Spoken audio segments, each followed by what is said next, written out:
नमस्कार तोडकर साहेब. नमस्कार नमस्कार बोला. सर आज 3 सप्टेंबर. आज वातावरणात थोडाफार उघडीप आहे. आता अशीच उघडीप कोणत्या कोणत्या भागात राहील आज? उघडीप म्हणण्यापेक्षा ढगाळलेलं वातावरण सुद्धा याच्यामध्ये आपल्याला पाहायला मिळते. हो. आणि जळगाव असेल, कन्नडची पश्चिम बाजू असेल, तिकडे संततधार पाऊस सातत्याने चालू आहे.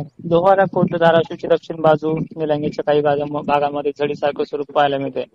आणि ही जी उघडीप आहे त्या उघडीप मध्ये सुद्धा संध्याकाळच्या टायमिंग पर्यंत पाऊस ऍक्टिव्हिटी दाखवणार आहे.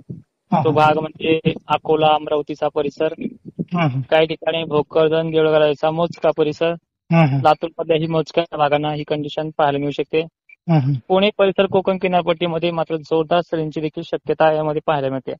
महाराष्ट्रामध्ये प्रत्येक जिल्ह्यामध्ये वाऱ्याच्या झुळकीचं प्रमाण वाढणार आहे. वारे थंड असतील, त्यामुळे ढगाचं जे संक्रमण आहे, ज्याला आपण मिलन देखील म्हणलं तरी चालतंय, तर या पद्धतीमुळे पावसाचा जोर हा थोडा मंदावलेला आहे. नर्वस सिस्टम पूर्णपणे बनलेला आहे. संध्याकाळच्या पेडपर्यंत काही ठिकाणी दिवस मावळता सूर्यदर्शन देखील होऊ शकतं. जास्त प्रमाणात नाही. तो भाग म्हणजे जालना, छत्रपती संभाजीनगर, भोकरदन, जाफराबाद, घनसावंगी पट्टा सूर्य दिसल्यासारखा वाटेल, काही ठिकाणी दिसेल सुद्धा. अशी परिस्थिती पाहायला मिळेल. पण संध्याकाळच्या वेळेला पुन्हा एक सिस्टम बनते मध्यरात्री 8-9च्या पिरियडपर्यंत. सोलापूर, लातूर, नांदेड, यवतमाळ या भागाकडे, चंद्रपूर, वर्ध्यामध्ये काही ठिकाणी सर्वदूर पाऊस नाहीये, तर ह्या ठिकाणी काही काही सिस्टम बनण्याचे चान्सेस आहेत.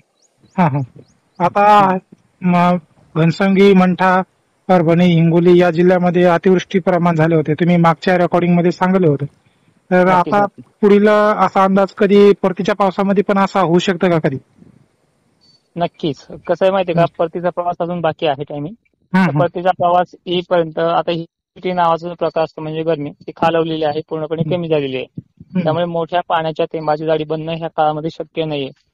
तरी सुद्धा अमरावती सारख्या ठिकाणी, वर्ध्यासारख्या ठिकाणी, नांदेड सारख्या ठिकाणी काही मोजक्या भागांना हे प्रकार घडू शकतात.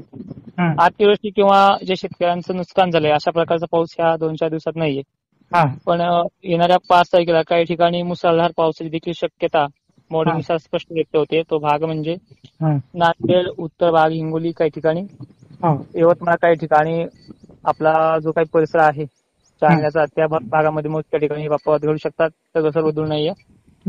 अकोला, शेगाव पट्ट्यामध्ये ही कंडिशन पाहायला मिळते. अकोल्याच्या काही मोजक्या भागाने कंडिशन पाहायला मिळते. यवतमाळमध्ये बऱ्याच ठिकाणी कंडिशन पाहायला मिळते. आणि हे सिस्टम पूर्णपणे येणाऱ्या गणेश उत्सवापर्यंत असाच भाग बदलत चालणार आहे.